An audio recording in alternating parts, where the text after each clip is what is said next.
science, dans un premier temps, a été vraiment une science purement théorique, spéculative, qui ne se mettait pas au service de la technique ou des hommes de cour, ou de l'humanité. À telle enseigne, le philosophe grec Aristote s'écria par une boutade, par une caprice brusque, à savoir, si les navettes pouvaient marcher toutes seules, on pourrait se passer d'esclaves. C'est-à-dire, nous avons une science qui ne se mettait pas au service de la technique, ce qui favoriserait l'esclavage, ce qui favoriserait que l'homme n'ait pas sa liberté en tant que telle, même si la liberté est une illusion. Mais à partir du XVIe siècle, nous avons eu une science qui, naturellement, dans un premier temps, allait libérer les femmes. Parce que c'était les femmes qui étaient chargées de tourner les meules, les moulins pour faire quoi? Pour aboyer le blé pour les hommes. Mais puisque l'homme arrive à dominer les éléments naturels, à dominer l'eau, l'air, le feu, et plus près de nous, l'énergie atomique. Eh bien, à partir de ce moment, l'homme va exploiter ses connaissances scientifiques et techniques, pour ne pas parler d'une technologie, parce que lorsqu'on a science plus technique, on a la technologie. Eh bien, les femmes qui étaient condamnées à tourner les moulins vont connaître une certaine libération. À telle enseigne, le poète Antiphilos de Byzance, ville de la Byzantine, faisait déjà l'éloge libérateur de la science et de la technique en disant: ôtez vos mains de la meule, meunière, dormez aussi longtemps, même si le chant du coq annonce le jour, car Déméter, le chef des dieux, a chargé les nymphes, c'est-à-dire les génies des eaux et des fleurs, du travail dont s'acquittaient vos bras. Alors, les femmes ont connu, à partir de ce moment, une libération, un bien-être, une satisfaction, un contentement grâce à la science. À partir du XVIIe siècle, nous voyons également une science qui se rapproche de plus en plus de la technique, parce que ce n'est pas une science ayant seulement un fondement théorique, spéculatif, ou l'avancement de la science. Ce n'est pas de la recherche fondamentale. Cette science n'est pas seulement une recherche fondamentale, mais c'était avant seulement une recherche fondamentale pour faire avancer la science, une science désintéressée, une science où le savant ne vise ni la gloire, ni la fortune, ni la richesse, ni la renommée, mais le savant fait la science pour la science, c'est-à-dire l'augmentation des connaissances scientifiques. Les Américains, ils pratiquaient une science désintéressée, par exemple, en lançant dans l'espace un appareil qui s'appelle super collisionneur, supraconducteur. Eh bien, cet appareil est là, dans l'espace, pour détecter les particules, le mouvement des atomes dans l'univers. Mais ça n'a aucun bénéfice direct sur la vie civile, aucun bénéfice direct sur la vie des hommes. C'est la science. Pour la science, l'augmentation des connaissances scientifiques. Aussi dis-je, à partir du XVIIe siècle, on va avoir une science plus ou moins pratique, utilitaire. C'est une fonction pratique de la science. Une science qui se mettait au service des hommes pour résoudre certains grands problèmes de l'humanité. Cette humanité qui, d'après le philosophe Blaise Pascal, considère en quelque sorte l'humanité comme l'ensemble des hommes, ou la succession des hommes qui ont survécu sur la surface de la terre, puis dans le temps et l'espace. Fin de citation. Dixit Blaise Pascal dans les pensées. Une science qui se met maintenant au service de la technique, au service des hommes. Une science qui permet à l'homme de connaître ou de faire de grands développements en tant que tel. Et cette science, c'est pourquoi Descartes, le philosophe, le père de la philosophie moderne, en l'occurrence Descartes, de dire désormais, les hommes deviennent les maîtres et possesseurs de la nature. C'est grâce à une science pratique. C'est grâce à une science utilitaire qui permet à l'homme de connaître le bien-être, qui permet à l'humanité en tant que telle de connaître le bien-être. Alors, nous parlons un peu de science sans toucher certains aspects particuliers en termes de bien-être qu'elle apporte à l'humanité dans différents domaines, tels que le sport, tels que la médecine, tels que l'éducation, tels que, je dirais, l'agriculture. Donc, nous y reviendrons pour en parler, mais on parle de connaissance. La connaissance, naturellement, fort souvent on dit que la connaissance marche devant nous comme de l'ombre, et nous sommes tous de bûcherons perdus de la forêt de la connaissance. C'est vrai, mais il y a plusieurs types de connaissances. Mais qu'est-ce que la connaissance? La connaissance est un ensemble d'informations plus ou moins précises que nous possédons sur le monde extérieur, sur nous-mêmes et sur autrui. La connaissance désigne également la manière dont nous faisons acquisition de ces informations. On parle de connaissance vulgaire. Par oui dire, comme dit le philosophe Baruch Spinoza, le philosophe hollandais.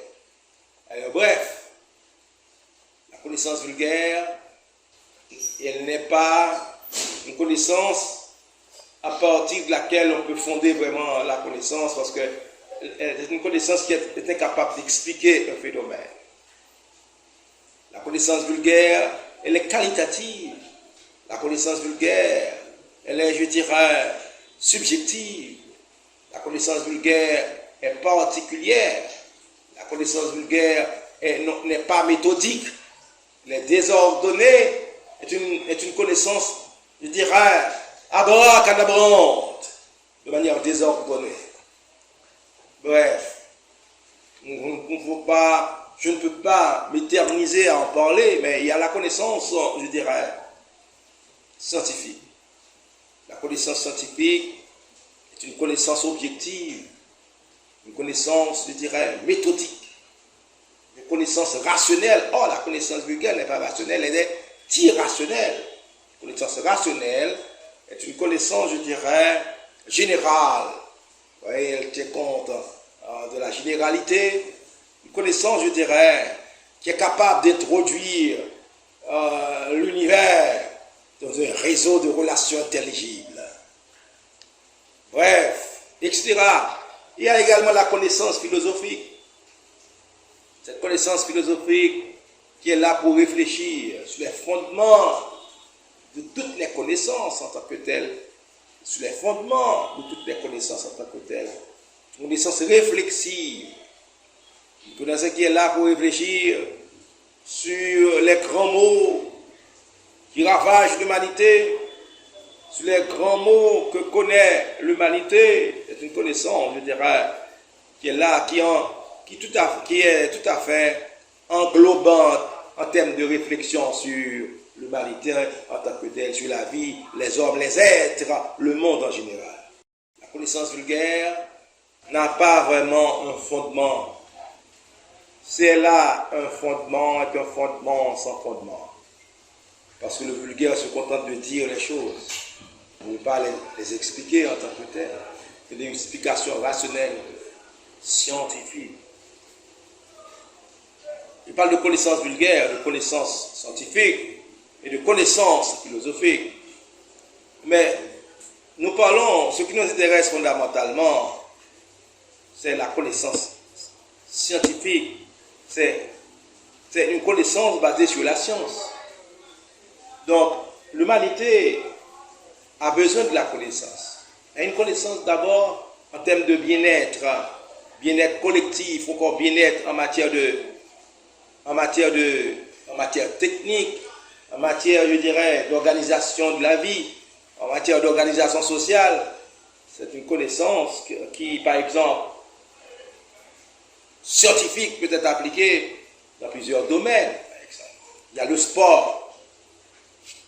Tout d'abord, le sport. On ne peut pas, un athlète ne peut pas oser mettre de côté ou bien faire fi de la connaissance scientifique en matière de sport.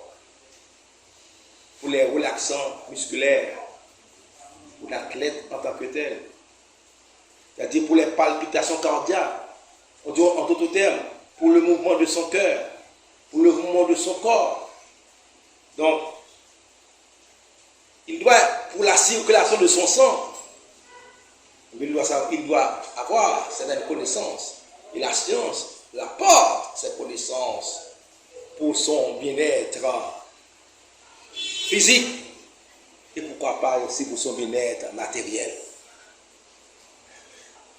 En matière de médecine, la connaissance scientifique fait quoi? Elle donne l'accès aux humains même de prolonger leur vie, de faire une prolongation de leur vie. La connaissance scientifique permet ce que j'appellerais permet aux hommes ou à l'humanité d'augmenter leur espérance de vie. La connaissance scientifique. La connaissance scientifique permet à l'homme de vivre dans le luxe pour son bien-être matériel, son bien-être social, et pourquoi pas son bien-être spirituel aussi, pourquoi pas, parce que je me rappelle, je m'en souviens, les propos de Saint Augustin lorsqu'il dit « Seigneur, je ne voudrais pas que je sois pauvre de peur de ne pas pouvoir te servir. Je ne voudrais pas que je sois trop riche aussi, de peur de ne pas pouvoir te servir. Mais il faut de l'argent, la connaissance scientifique nous permet de mener une vie, d'apprendre à vivre de mieux en mieux, à connaître les choses de mieux en mieux et à manger à un rythme régulier, de faire l'hygiène mentale, de faire l'hygiène en général pour se protéger contre certaines maladies, etc., etc. Bref, par la connaissance scientifique, donc nous savons pertinemment qu'on doit combattre, je dirais, qu'on doit savoir qu'on doit tailler une place sous le soleil pour ne pas être la théorie encore, l'application de la théorie malthusienne, parce que puisqu'on est formé, une société où où les hommes sont formés, où les femmes sont formées, même s'il y a explosion démographique, ça ne peut pas empêcher aux hommes de connaître leur bien-être collectif, parce qu'ils sont armés par la connaissance scientifique en tant que tel. Donc en termes de développement, un pays ne peut pas connaître le développement sans la connaissance scientifique. Parce que la science, aussi, je pourrais aussi dire, est un ensemble de connaissances de recherche. Par la science, les hommes connaîtront le bien-être. Par la science, les hommes connaîtront le bonheur. Et ce n'est pas seulement un bonheur individuel, un bien-être individuel, mais un bien-être collectif, parce que si on est malade, on peut faire une intervention chirurgicale au rayon laser, juste pour permettre à son corps de connaître le bien-être, de vivre, je dirais, une vie ayant une bonne santé, etc. etc. Donc, la connaissance, même au niveau de la religion, on dit qu'il faut avoir la connaissance de Dieu, la connaissance qu'est Dieu, pour mieux le servir. Mais quelqu'un qui est bien imbu de la connaissance scientifique, qui nage dans les sciences, qui devient un docte, qui nage dans les sciences, eh bien, il connaîtra tôt ou tard le bonheur, parce que l'intellectuel est une graine qui tôt ou tard moissonnera sa semence. Il faut avoir de la connaissance pour ne pas pratiquer, je dirais, du moins pour pratiquer l'éthique aussi. Et l'éthique, fait partie de la philosophie morale. Vous voyez, il faut avoir la connaissance scientifique pour savoir mesurer ce que l'on sait, mesurer ce que l'on ne sait pas. Vous ne pouvez pas prétendre qu'on a un savoir qui est ramené à l'absoluité. Or, il n'y a pas de savoir absolu. Ça n'existe pas. Ça n'existe pas, il n'y a pas de savoir absolu. Or, je retourne sur le sport. Les athlètes ces athlètes-là, de faire le dopage. Mais n'oubliez pas, en matière de sport, en matière d'athlétisme, il y a un dopage minimum qui est, je dirais, qu'on peut tolérer, mais on ne doit pas dépasser le seuil de ce dopage.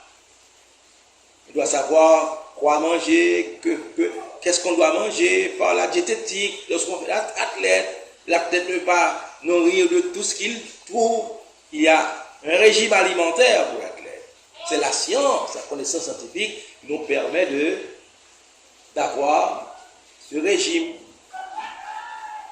Ouais, au niveau de l'agriculture, par exemple, au niveau de l'agriculture, la connaissance scientifique permet l'augmentation de la production.